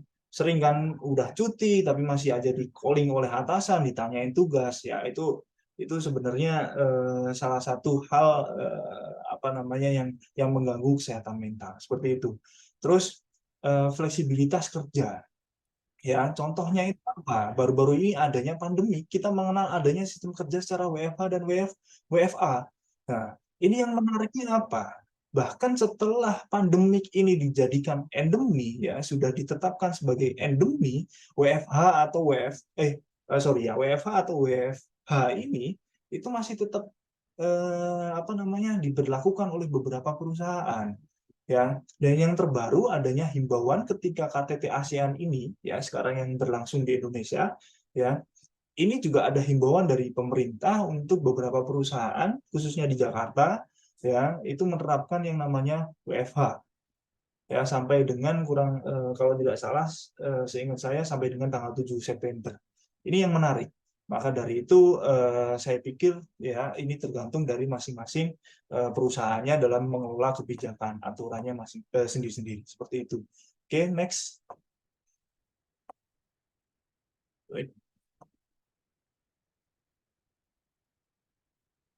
Oke. Nah, program kesejahteraan karyawan. Jadi menyediakan program kesejahteraan yang mencakup dukungan kesehatan mental, ya seperti konseling dan lain sebagainya. Nah, secara umum ya seharusnya beberapa perusahaan itu punya yang namanya peraturan perusahaan atau perjanjian kerja bersama yang mungkin bisa jadi lebih baik daripada undang-undang. Ya, jadi untuk peraturan perusahaan ini ketika tidak di salah satu perusahaan tersebut tidak ada yang namanya organisasi serikat pekerja, ya SP atau SB, ya dia namanya PP, peraturan perusahaan. Kalau di perusahaan tersebut adanya organisasi serikat pekerja atau serikat buruh, ya itu namanya PKB. Dan cenderungnya seharusnya lebih baik dibandingkan dengan undang-undang. Hal ini yang menjadikan beberapa karyawan itu nyaman untuk bekerja, dan hal-hal di luar pekerjaan pun juga lebih condongnya gampang untuk dipenuhi, seperti itu ya. Antara kebutuhan dan keinginan itu mudah untuk karyawan penuhi, sehingga tidak ada tambahan untuk memikirkan hal-hal di luar dari pekerjaan, seperti itu. Terus pemberian akses ke sumber daya. Nah, di beberapa perusahaan ya yang sudah saya jajaki ada yang namanya klinik perusahaan, dan ini diberikan secara cuma-cuma untuk konseling, untuk perawatan dan lain sebagainya. Dan ini sangat membantu bagi karyawan yang mengalami ya mungkin secara keluh kesah ya kan dan sebagainya. Ya, seperti itu. Oke, boleh minta tolong next. Nah, ini yang paling penting, kerahasiaan dan privasi. Ya, di dalam dunia kerja tidak semua perusahaan bisa menerapkan ini ya, atau bahkan belum lah ya. Belum, saya bilangnya belum karena undang-undang ini sebenarnya sudah mengatur ya mengenai kerahasiaan dan privasi, serta adanya fasilitas pelayanan aduan keluh kesah karyawan atau kita sering sebutnya whistleblower ya. Jadi ini sangat penting. Kenapa? Karena di dalam aduan keluh kesah karyawan ini kita harus mempunyai protap atau SOP-nya atau aturan mainnya secara jelas ya. Bahwa yang melaporkan harus dijaga kerahasiaannya, tidak boleh disebutkan namanya siapa, bahkan yang terlapor pun juga tidak tahu siapa yang melaporkan. Itu yang harus kita lindungi ya, karena biasanya isu-isunya isu-isu yang sensitif dalam tanda kutip, seperti itu ya. Terus yang berikutnya adalah rencana pengelolaan krisis ya, di mana seperti contoh adalah penyediaan fasilitas relaksasi bagi karyawan. Nah, ini adalah jatuhnya sebenarnya kebijakan ya, tetapi perlu atau patut dicontoh untuk beberapa perusahaan ya, adanya tempat-tempat relaksasi ya kan, contoh tempat bersantai ya kan, kafetaria mungkin maybe ya kan, atau tempat biliar lah ya di dalam kantor. Ini bukan hal yang tabu ya kan, karena kita bisa bikin aturan mainnya ya kan. Fasilitas-fasilitas ini dapat digunakan katakanlah ya ketika jam istirahat, atau katakanlah sebelum jam kerja dimulai atau sesudah jam kerja dimulai ya kan. Ini bisa kita atur ya kan. Jadi tinggal kita sudah menyediakan fasilitasnya, buat aturan mainnya, dan karyawan akhirnya juga secara produktivitas itu juga baik ya, jadi tidak ada masalah. Jadi isu mengenai kesehatan mental itu dapat kita atasi dengan baik, seperti itu. Terus selanjutnya izin mengingatkan 3 menit lagi ya. Terima kasih. Ya, baik. Boleh minta tolong selanjutnya. Oke, mendorong jalinan sosial, ikatan sosial. Ya, di dalam dunia kerja ini memang cenderungnya banyak sekali karyawan-karyawan yang lebih memilih untuk tertutup mengenai masalah-masalah sosial, ya kan? Nah, gimana caranya? Kita mengadakan adanya forum atau organisasi dengan minat yang sama. Contoh, ya, yang kemarin kita baru bentuk, ya, Jalan Sehat. Ya, organisasi Jalan Sehat bareng-bareng ya kan, terus mancing mania ya kan, atau dan lain sebagainya, itu juga men-trigger ya karyawan untuk dapat lebih terbuka dan lebih condongnya mengurangi tingkat kesetresan atau kesibukan dalam pekerjaan, seperti itu. Dan yang terakhir adalah evaluasi dan penilaian berkala. Nah, ini yang seharusnya patut juga dicontoh, adanya proses penilaian performa atau individu pekerja secara lebih transparan. Jadi tahu siapa yang baik, siapa yang kurang baik, yang harus ditingkatkan, dan mana yang sangat-sangat kurang untuk kita lebih perhatikan. Ya kan, contohnya beberapa perusahaan yang masih dalam tanda kutip growth ya atau tumbuh, mereka masih meraba-meraba ya mengenai tata cara penilaian performa ini, yang menjadikan karyawan itu lebih bertanya-tanya, bagaimana penilaian saya ke atasan? Kok orang ini lebih tidak baik dibandingkan saya, kok bisa naik sebagai atasan, kok bisa dipromosikan? Nah, hal-hal ini, untuk menghindari hal-hal ini ya perlunya kita membuat penilaian performa ataupun individu pekerja secara lebih transparan. Contohnya itu kita seringnya KPI atau performance appraisal dan lain sebagainya. Seperti itu sih. Oke, next slide. Dan yang terakhir, ya ini sedikit quote aja ya dari Bill Clinton, yaitu penyakit mental bukanlah hal yang memalukan, tetapi stigma dan bias yang mempermalukan kita semua. Jadi tidak ada yang salah, ya. Secara garis besarnya adalah orang dengan permasalahan kesehatan mental itu boleh bekerja. Yang terpenting adalah bagaimana dia, tadi betul yang disampaikan oleh narasumber pertama, bagaimana dia bisa melewati beberapa serangkaian tes secara psikotes ataupun tertulis, ya, dan itu ya artinya baik, ya. Dan tanpa kita harus melihat bagaimana kondisi fisik mungkin dari yang bersangkutan. Karena tadi yang saya sampaikan di awal, tidak boleh adanya diskriminasi di dalam perusahaan yang seharusnya. Ya, tetapi dalam praktek ya kita mungkin sama-sama tahu ya masih banyak perusahaan-perusahaan yang belum mengatur hal tersebut. Seperti itu. Terima kasih. Itu saja dari saya. Kurang lebihnya saya mohon maaf. Wabillahi taufik walhidayah. Wassalamualaikum warahmatullahi wabarakatuh. Terima kasih Mas Naufal, sungguh luar biasa. Jadi cukup encounter ya apa yang tadi disampaikan oleh Mbak Salwa di awal, beberapa hal juga Kak, boleh nanya langsung nggak nanti, Kak? Nanti saya lihat waktunya ya Kak ya. Nanti saya lihat Siap. waktunya. Jika memungkinkan saya kasih waktu untuk Sepertinya bertanya. Kak Hana sangat semangat sekali ya. Semangat sekali. Ya. Kalau bisa saya highlight, ternyata bahwa dari pemaparan Kak Salwa sebelumnya dan Mas Naufal, saya lihat ternyata memang secara hukum banyak perusahaan yang merasa punya kepentingan untuk menjaga dan memprioritaskan produktivitas, juga sekaligus melihat kondisi mental dari para karyawannya. Dan kalau dari penjelasan Mas Naufal tadi, saya mungkin, correct me if I'm wrong, saya bisa menyimpulkan bahwa sebenarnya perusahaan tidak bermasalah dengan orang yang punya masalah kesehatan mental selama mereka bisa cukup produktif di dalam pekerjaannya. Nah, ini mungkin nanti akan jadi pertanyaan-pertanyaan lain yang bisa teman-teman sampaikan di kolom chat. Dan sebelum kita masuk ke pertanyaan, saya mau kita dengarkan dulu pemaparan dari Dr. Santi yang sudah hadir bersama-sama dengan kita. Ini banyak banget kayaknya yang excited mau tanya sama Dr. Santi ya. Dr. Santi adalah spesialis kejiwaan yang juga fokus ke cara kerja otak gitu ya dok ya. Kalau saya perhatikan dari yang selama ini dokter sering bawakan, fokusnya ke bagaimana cara otak manusia bekerja dan merespon gitu.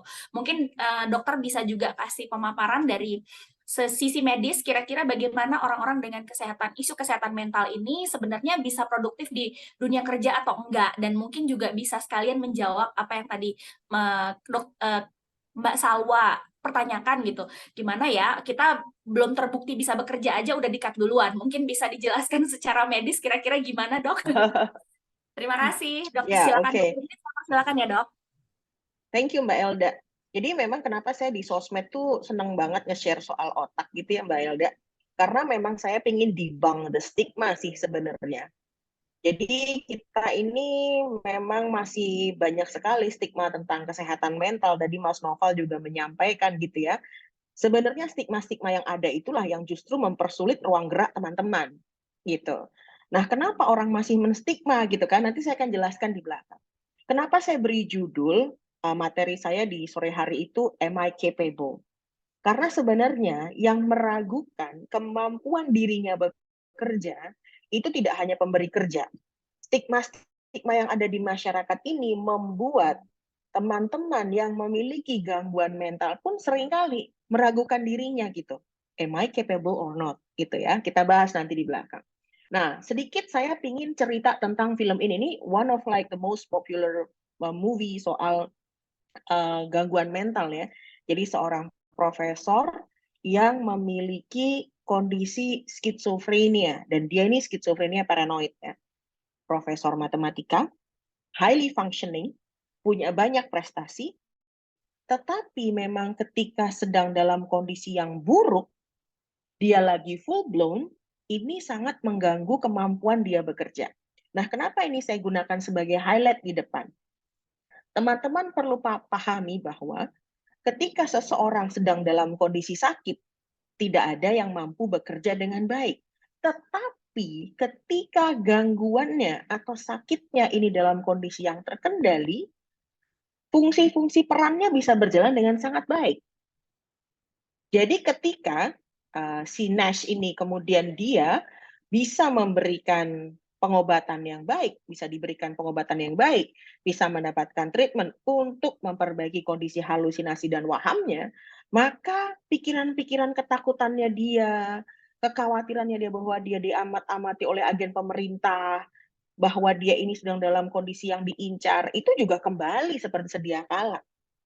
Artinya kita perlu memahami orang yang memiliki sakit jantung, tapi dia dalam pengobatan, bisa bekerja dengan baik. Tetapi tentunya ada kemungkinan di mana gangguan jantungnya ini memburuk suatu ketika. Nah, apakah ketika perburukan ini kemudian membuat dia tidak bisa bekerja sama sekali dan mengakhiri karirnya? Tentu tidak. Tentunya perlu istirahat, perlu mendapatkan ruang sehingga terjadi pemulihan dan bisa kembali bekerja. Semoga bisa memberikan insight terlebih dahulu ya, supaya nanti pembicaraan kita di belakang itu lebih nyaman.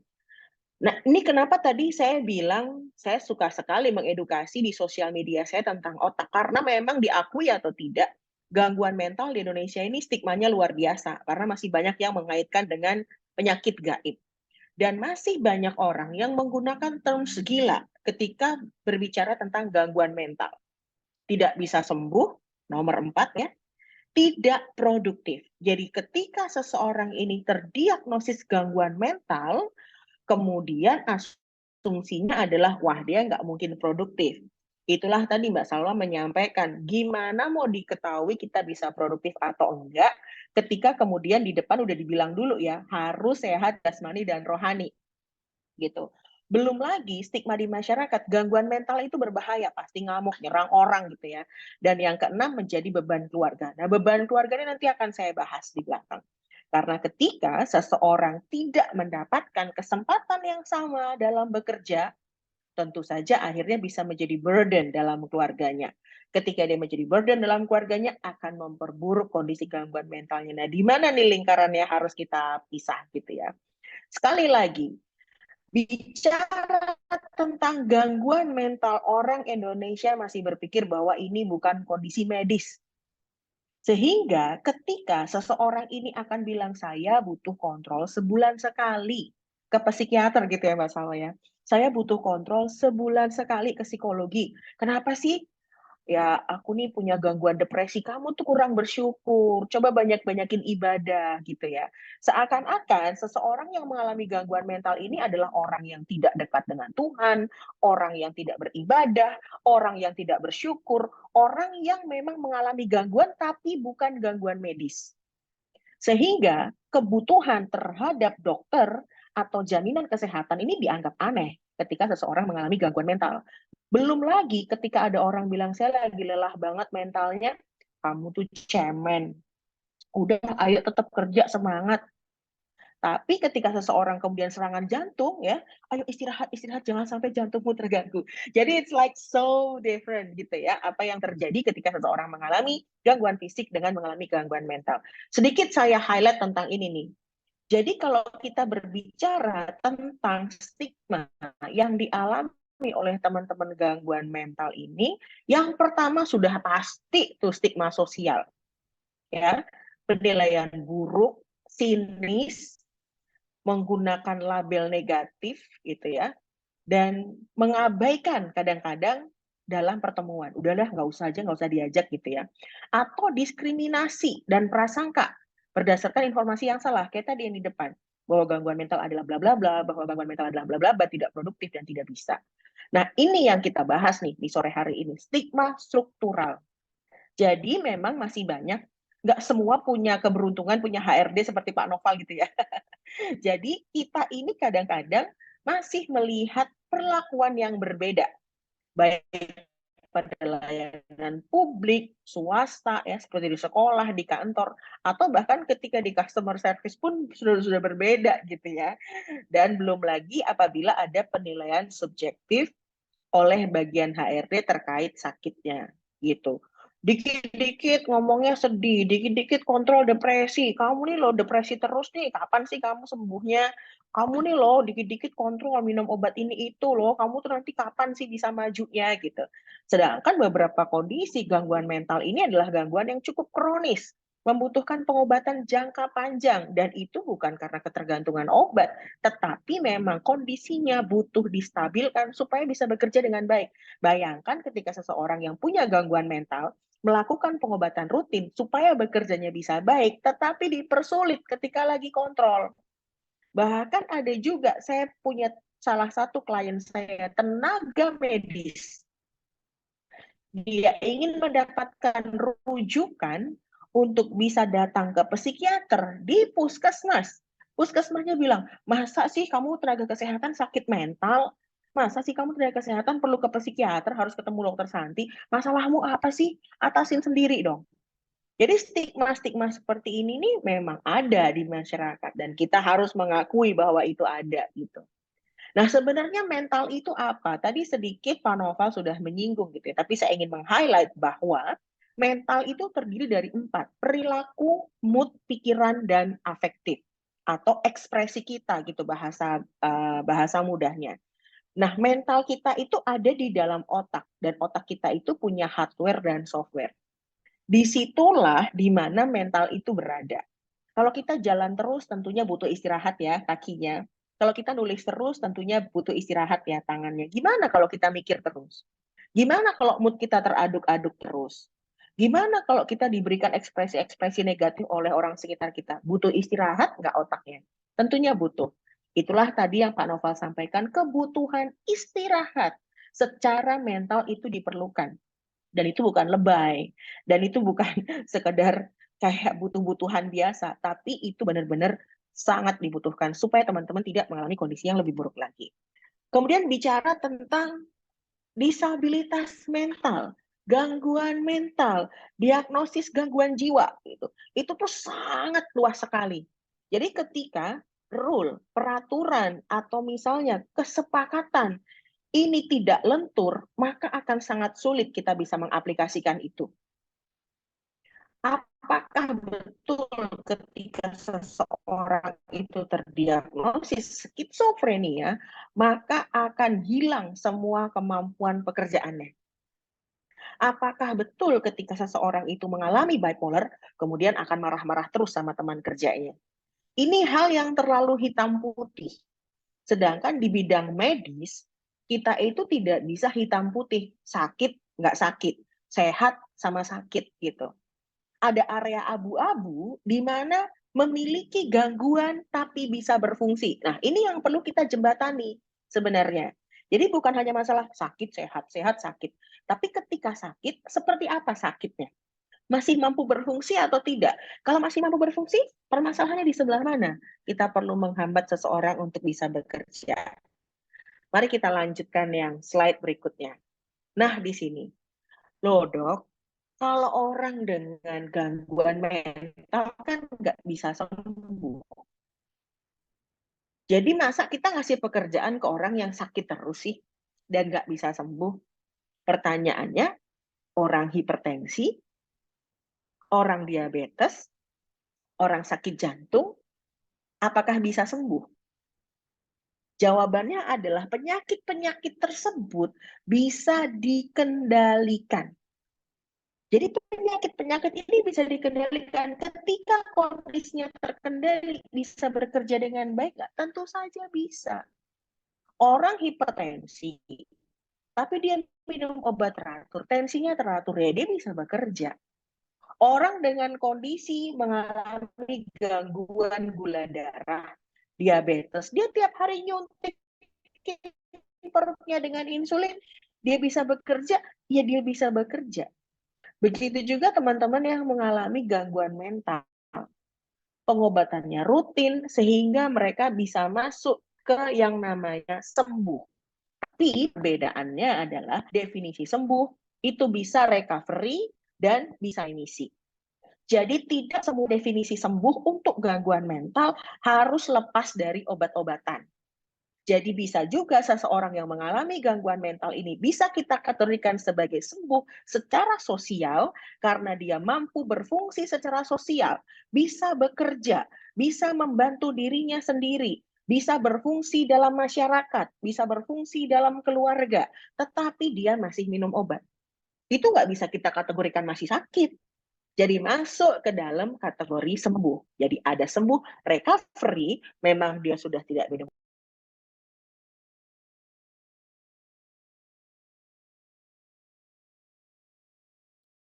Sepertinya ada sedikit terkendala, Dr. Santi terlempar dari Zoom kita. Oke, mungkin sambil menunggu Dr. Santi kembali, saya juga sambil mengontak. Oh, Dr. Santi sudah kembali. Halo, Dok. Maafkan terpental ya. Oke, silakan, Dok. Oke, aku lanjutkan ya.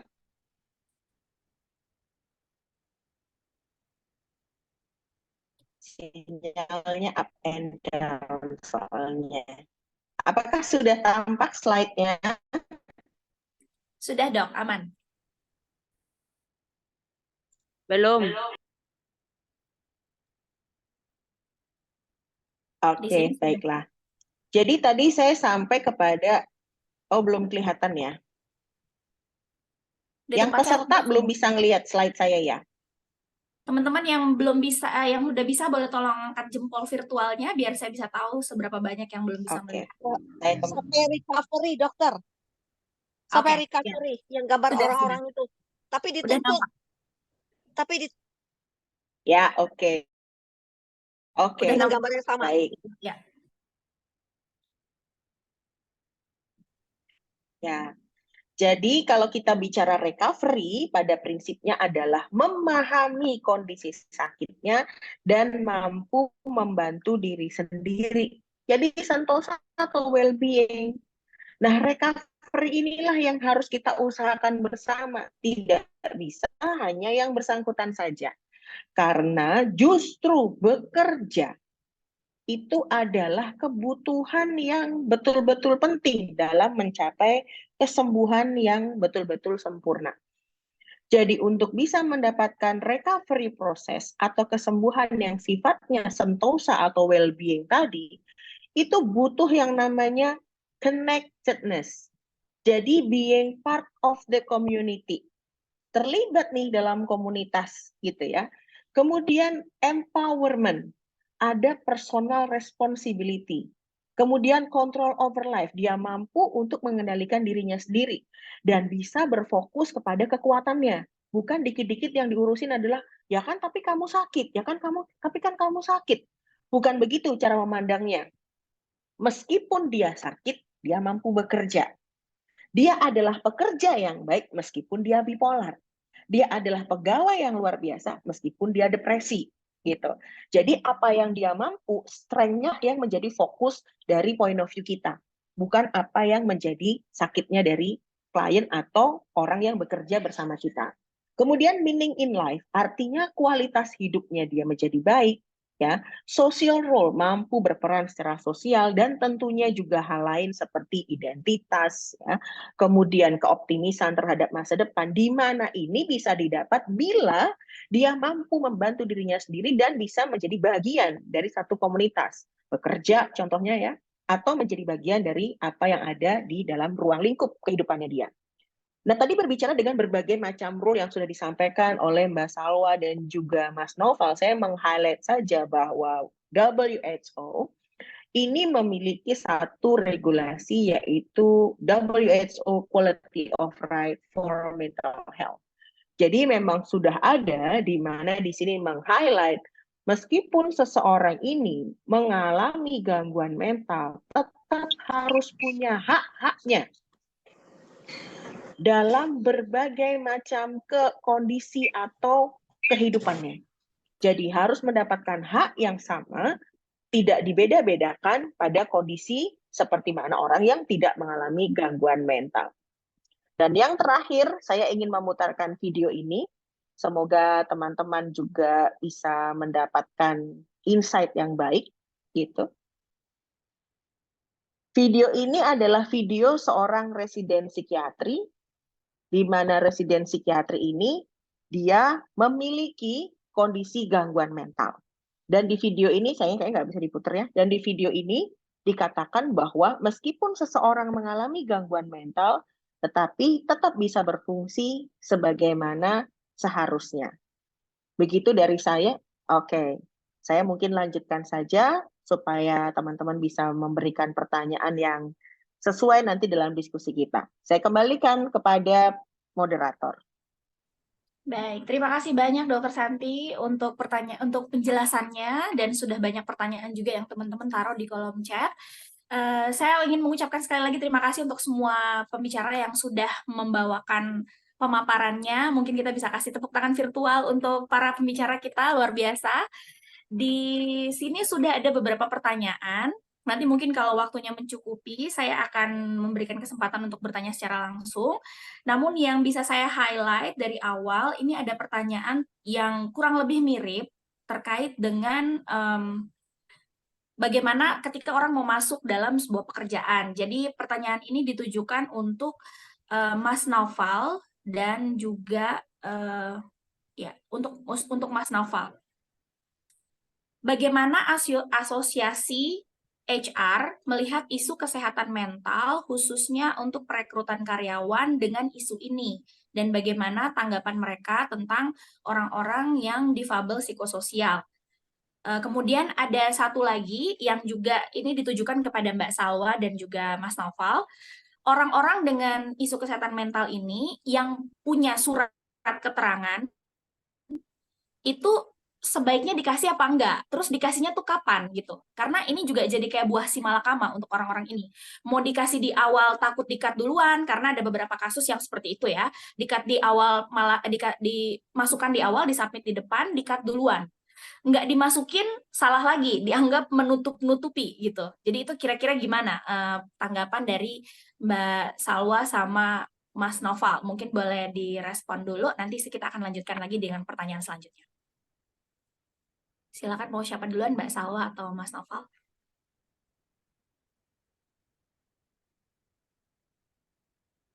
Mbak Salwa mungkin mau menanggapi, Mbak Salwa? Oke, kalau dibilang si malakama, betul si malakama gitu kan. Sebenarnya tanpa kita kasih juga di proses rekrutmen yang sudah saya jalani beberapa kali, sekitar 10-15 kali, itu nanti tanpa kita kasih pun kan nanti kita ada tes psikologi dan segala macamnya. Ketika menurut saya ya, menurut pendapat saya sendiri, ketika kita ada tes itu kita kasih di awal gitu. Kenapa? Karena dengan bilang bahwasanya ini untuk pertimbangan, tapi tolong, ini kalau kita bisa ya, kadang kita juga nggak bisa kasih note gitu ya, karena rekrutmen kan berjalan seperti ya udah terstruktur gitu. Cuman kita bisa kasih note atau gimana, bilang bahwasanya tolong dipertimbangannya bukan hanya kondisi mental saya, tapi tes-tes selanjutnya gitu. Karena tanpa kita berikan pun, ketika nanti kita tes psikologi itu akan ketahuan. Nah, ketika ketahuan, kita bilang saja bahwasanya, oh ini loh, emang sudah ada surat keterangan kayak gitu. Atau nanti ketika seperti saya ya, pengalaman saya ketika di medical check up itu, kita bilang ketika urin saya positif, saya bilang aja kayak, loh ini saya ada surat keterangan, saya mengonsumsi obat-obatan seperti ini, seperti itu. Dan emang kenyataannya kalau kita tidak memberikan surat keterangan nanti akan menimbulkan pertanyaan, loh ini kok mengonsumsi obat-obatan psikotropika tanpa ada surat keterangan dokter saya, maksudnya yang melamar itu mengonsumsi obat-obatan psikotropika, itu nanti jadi bumerang buat kita sendiri kan. Jadi ketika sudah ditanyakan kok mengonsumsi obat-obatan psikotropika, saya berikan ini surat keterangan dari dokter, saya mengonsumsi psikotropika di bawah perhatian dokter, kayak gitu aja. Menurut saya itu, Mbak. Oke. Itu tips-tipsnya ya, Mbak, kurang lebih ya, daripada nanti makin jauh malah makin dekat ya. Mas Naufal gimana? Mas Naufal, pendapatnya? Baik, sorry. Tadi ada Iya. kasih dulu kerjaan dulu. Iya. Gimana? Jadi yang dipertanyakan nih Mas Noval, kira-kira kalau teman-teman yang memang sudah sadar tahu bahwa dia punya masalah kesehatan mental, itu untuk surat keterangan dari dokter itu mereka bertanya, apakah ini sebaiknya dikasih di awal atau tunggu nanti ada masalah aja baru kasih tahu gitu, atau kayak gimana sebaiknya yang disarankan? Kayak Ya. gitu Mas. Ya, secara baik, terima kasih ya. Ini yang tanya siapa ya? Boleh tahu namanya? Keren banget namanya. Atau Mas, ini pengalaman pribadi mungkin ya? sepertinya begitu ya. Ya. Jadi gini, Dari secara Mas prinsip, Fadrus. baik, secara Ya. prinsip di dalam dunia kerja itu memang lebih baiknya kita usahakan di awal kita lebih terbuka.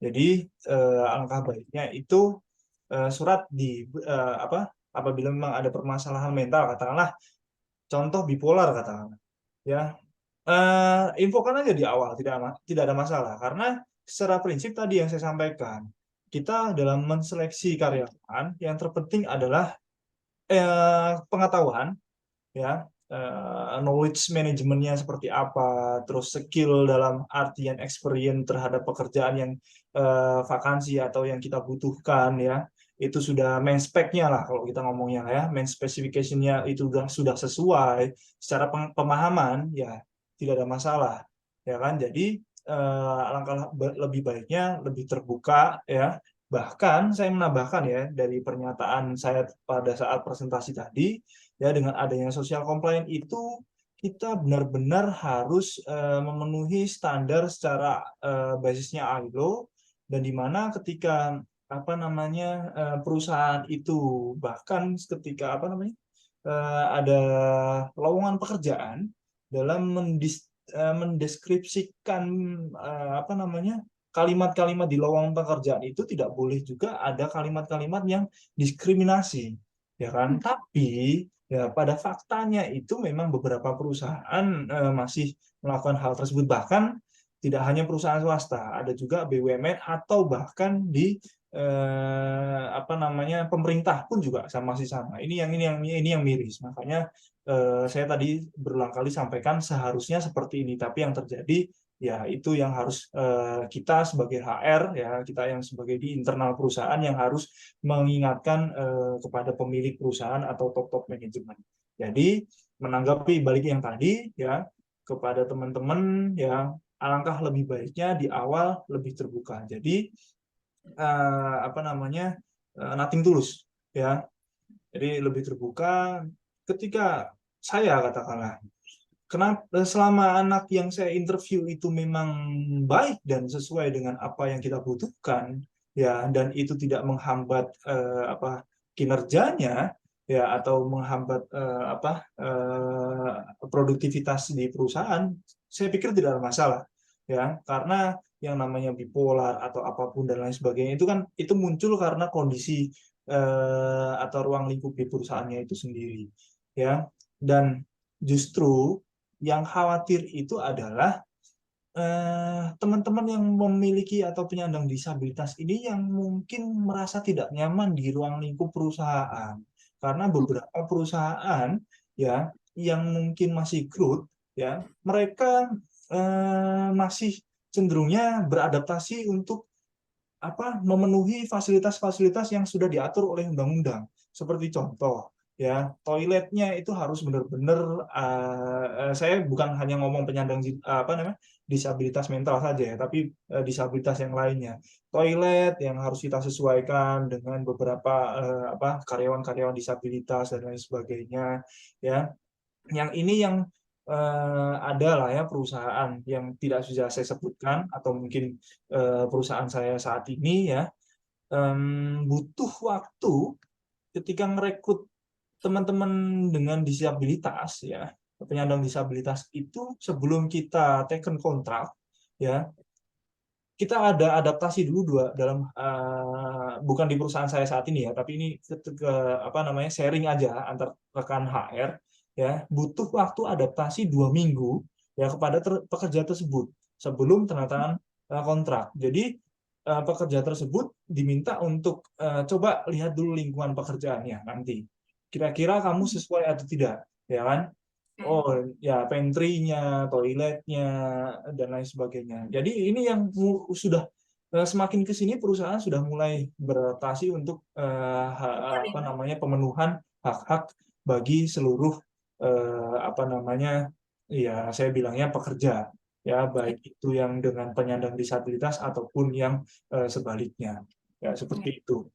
Jadi tidak perlu khawatir ya, karena beberapa perusahaan yang sudah go public khususnya yang sudah mulai terbuka, dan memang kita masih on proses lah ya, belum yang sepenuhnya berjalan dengan baik, seperti itu sih ya. Berarti Itu kalau dari bisa saya. dibilang memang ini jadi kayak kode juga ya buat para pencari kerja, terutama yang menyadari punya isu kesehatan mental, untuk Ya. research juga perusahaan seperti apa yang akan dimasuki dan Betul. kira-kira jauh apa kita bisa mendorong kita tuh masih bisa masuk apa enggak gitu. Kalau Yes. dari Dan penjelasan saya ini tambahin riset intinya nothing tulus aja ya, karena ibarat pepatah itu kan mati satu tumbuh 1000. Jadi tidak perlu khawatir ya, tidak perlu khawatir di perusahaan ini kita tidak terima, mungkin ada lebih baik di perusahaan berikutnya ya. Dan seperti itu sih ya, dari pengalaman saya dan sekaligus saya sebagai praktisi HR. Ya, barangkali itu kurang lebihnya, mohon maaf ya apabila tidak bisa menjawab secara. Nanti mungkin akan ada pertanyaan-pertanyaan beberapa lagi yang akan saya bacakan, tapi sebelumnya saya mau izin dulu, ini kita udah agak lewat jam 5, cuman ada pertanyaan-pertanyaan penting yang kita harus bisa jawab ini, terutama ada pertanyaan penting buat dokter Santi. Jadi dok, ada yang bertanya tentang dokter-dokter yang juga diskriminasinya tuh datang dari dokter. Entah tujuannya apa, tapi ada yang dokter-dokter yang menolak memberikan surat keterangan untuk teman-teman yang memang punya disabilitas mental yang ingin membutuhkan ini untuk masuk dalam dunia kerja gitu. Dan juga ada yang mempertanyakan seberapa jauh sebenarnya penyebaran pengetahuan dan pemahaman tentang disabilitas mental di kalangan psikiater. Karena ini adalah hal yang sangat parah. Ada tuh orang yang menganggap dirinya pakar di bidang kesehatan jiwa, tapi justru memberikan stigma dengan isu kesehatan mental. Bahkan dalam kasus saya sendiri, dok, dan beberapa teman yang saya kenal, kita tuh nyadar gitu ya, self-diagnose, kayaknya saya ini punya simptom A, B, C, D, E, F, G. Tapi begitu pergi ke dokternya, dicuma-cumain sama dokter. Kayak, pas nyampe itu kayak, oh kamu mah cuma begini, padahal dia baru nanyain 3 pertanyaan. Itu kira-kira gimana tuh dok, yang peristiwa yang seperti itu? Jadi belum ada tindak lanjut tes lalalala, tapi dia udah langsung baru 3 pertanyaan, dia bilang, oh kamu depresi doang nih, gitu. Kayak kurang lebih kayak gitulah. Digaslight kata dokternya, kalau Raka bilang. Itu gimana dok? Ya, jadi memang gini ya, sebenarnya ini kurang etis kalau saya mengomentari point of view dokter lain. orang lain ya. Betul, karena memang dalam Sumpah Hipokrates itu salah satunya kita nggak boleh ngejudge penilaian dokter lain ketika saya nggak periksa gitu ya. Tapi dari point of view standar pemeriksaan kesehatan mental gitu ya, yang namanya interview itu harus dilakukan secara mendalam gitu. Tapi boleh sharing sedikit ya. Saya kalau melakukan pemeriksaan secara mendalam, termasuk periksa fisik juga, ada juga klien yang bilang, dok saya ini mau gangguan mental loh, jangan diperiksa laboratorium juga. Padahal pemeriksaan fisik itu sangat penting untuk menentukan apakah ini gangguan mental benar, apakah kondisi fisik. Karena gini, orang dengan gangguan tiroid itu bisa disangka bipolar. Gitu. Karena tiroid bermasalah bisa mempengaruhi mood swing-nya dia. Gitu ya. Atau nih misalnya orang nih ada halusinasi, disangka schizofren, ternyata ada gangguan di area ginjal, ini juga bisa terjadi. Jadi teman-teman, saya berharap kita nggak bisa ngejudge 1 atau 2 dokter yang mungkin tidak sesuai dengan regulasi yang ada, seakan-akan semuanya begitu. Nah, apakah penjelasan tentang standar ini sudah didapatkan selama sekolah jadi psikiater? Sudah. Tapi kan teman-teman juga tahu, ada yang ketika sekolah mungkin bisa menyerap semuanya, ada yang mungkin ada sebagian yang tidak terserap. Jadi semoga tidak mengeneralisir semua psikiater seperti itu gitu ya. Dan kalau misalnya teman-teman mendapatkan perlakuan yang kurang pas dari satu atau dua, teman-teman punya banyak tempat untuk bisa mendapatkan second opinion namanya, dan itu hak dari pasien, gitu Mbak Dela. Mbak Elda. Baik dok, ada pertanyaan berikutnya juga nih untuk Dokter Santi terkait dengan kalau gangguan jiwa itu bagaimana bisa dideteksi dari masih anak-anak? Karena lebih banyak orang dengan gangguan jiwa itu terlihatnya dan bisa kayak merasakan simptomnya tuh setelah dewasa baru mulai nampak gitu dok. Kalau dari anak-anak itu sebenarnya kayak gimana? Jadi orang tua juga mungkin bisa istilahnya lebih aware dengan anak-anaknya. Ya, jadi gangguan mental itu kan ada yang dari kanak-kanak, ada yang memang datangnya dewasa gitu. Nggak semua gangguan mental berasal dari anak-anak gitu. Kalau misalnya dia autism, ya itu dari anak-anak, dia autism gitu kan ya. Atau dia ADHD, dari anak-anak dia ADHD. Tapi ada yang dia ketika anak-anak nggak ada kendala, kemudian ketika dewasa dia mendapatkan stresor yang luar biasa besar, kemudian jadi bipolar. Ya ketika kanak ya nggak akan kelihatan kalau dia ini bipolar gitu. Jadi kita nggak bisa ngedeteksi, lo pas kecil nggak kelihatan kalau dia schizofren, kenapa tiba-tiba gede dia schizofren gitu. Ya karena emang mungkin stresornya ketika dia besar, sehingga menimbulkan skizofrenia. Tapi kalau kayak autism, misalnya seperti ADHD, atau misalnya retardasi mental, ini kan emang udah kelihatan dari anak-anak. Jadi nggak semua bisa didetek dari anak-anak, karena belum tentu ketika anak-anak dia ada gitu. Kayak Elda. I see. Baik, terima kasih dokter untuk penjelasannya. Ada satu pertanyaan lagi nih, kali ini ditujukan untuk Mas Noval. Nih Mas Noval, kira-kira yang pertanyaan ini terkait dengan wajar tidaknya meminta ruang tenang dan jam fleksibel untuk kerja. Jadi ini sempat jadi pembahasan secara internal juga buat kami di anak-anak indeks. Kami ini kan terbiasa kerja WFA ya, work from everywhere. Jadi tiba-tiba kalau harus disuruh kumpul di ruangan 9 to 5 itu kayaknya menderita banget hidup kami. Dan itu untuk perorangan-perorangan tuh ada yang mampu kerja kayak gitu, ada yang nggak mampu kerja kayak gitu. Jadi itu gimana tuh? Apakah wajar kalau di tempat kerja di perusahaan terus kita minta ruang tenang dan jam kerja yang fleksibel mungkin seperti kayak WFA atau WFH gitu. Kira-kira gimana tuh Mas Noval? Oke, baik, terima kasih. Mengenai hal ini, itu tadi saya sudah sampaikan bahwasanya harus diatur secara internal sendiri sebenarnya. Ya, penting bahwasanya ada ruang relaksasi atau ruang bagi karyawan untuk bisa menstimulus atau merecharge ya energi untuk dapat bisa produktif kembali. Jadi saya bilang, saya sampaikan bisa nggak bisa, tetapi pengaturannya yang harus tidak menyalahi aturan atau undang-undang, karena basisnya perusahaan itu sendiri juga dari undang-undang, basisnya adanya kebijakan itu juga dari aturan hukum, jadi tidak boleh yang sembarangan.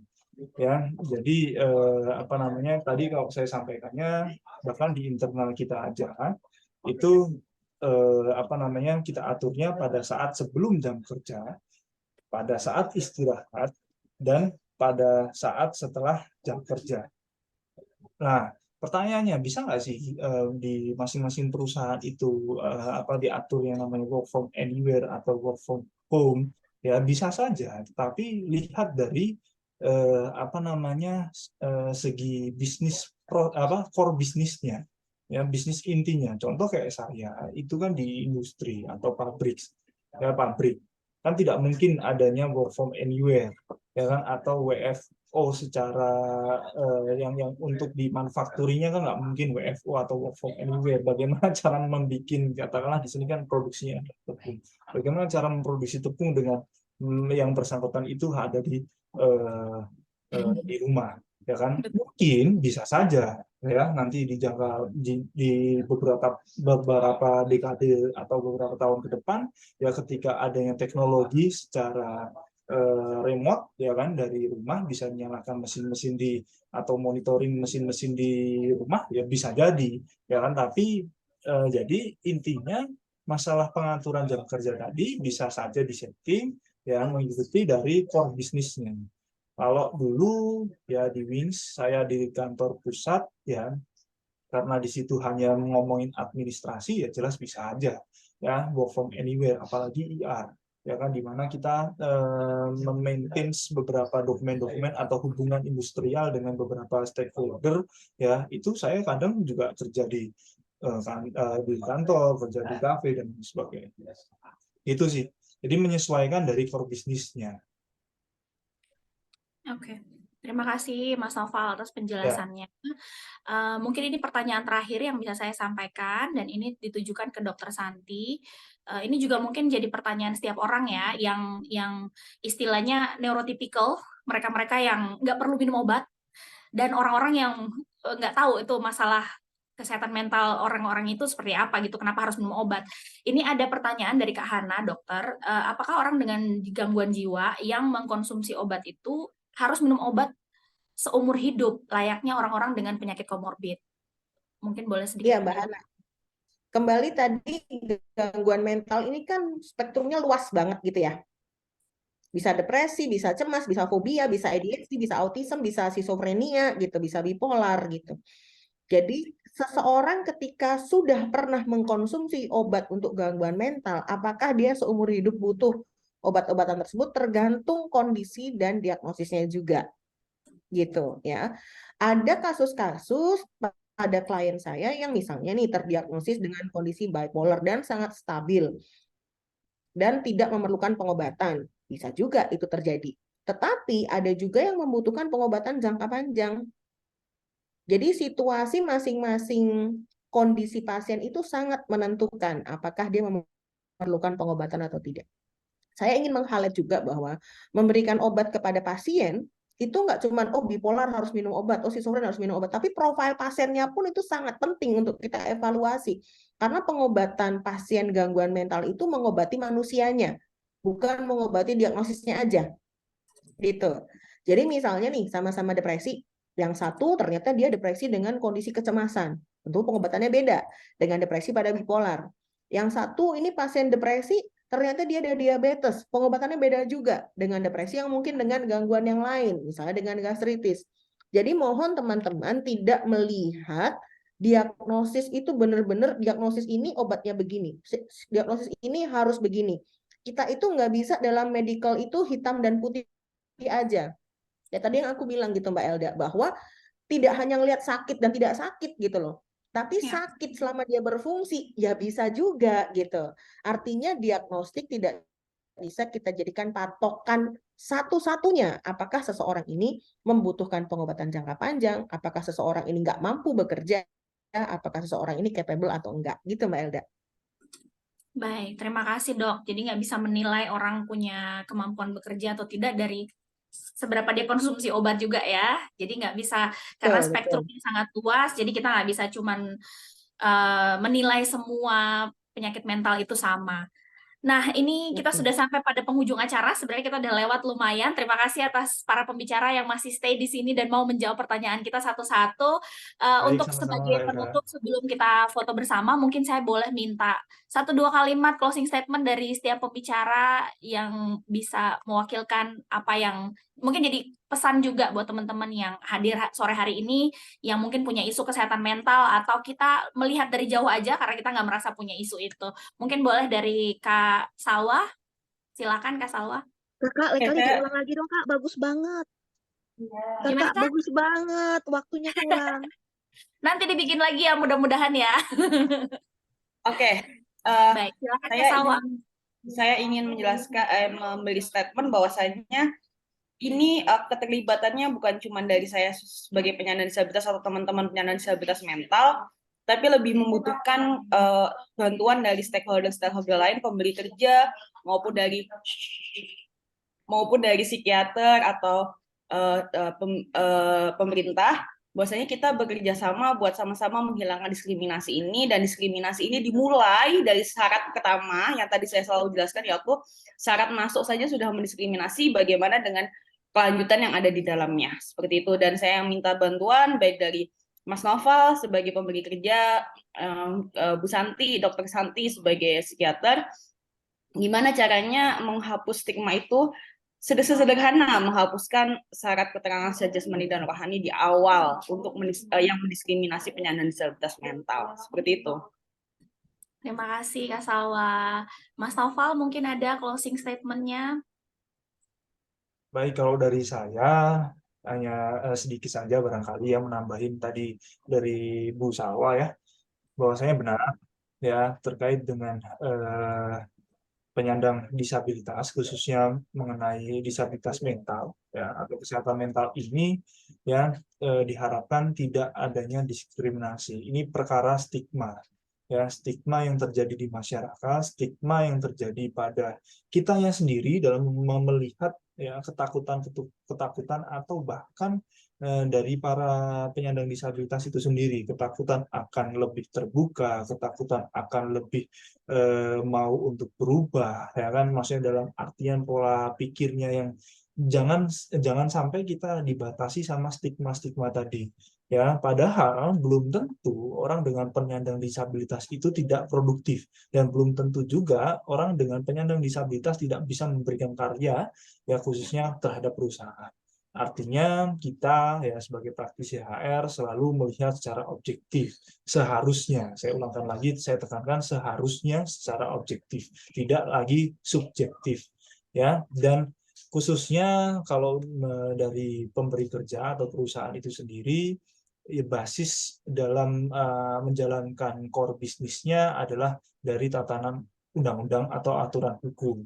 Jadi penting bahwasanya pemerintah dalam hal ini juga turut serta atau turut andil dalam membuat produk-produk hukum yang tentunya tadi tidak lebih terbuka, lebih apa namanya, lebih mengayomi ya seluruh apa namanya warga negara khususnya di Indonesia.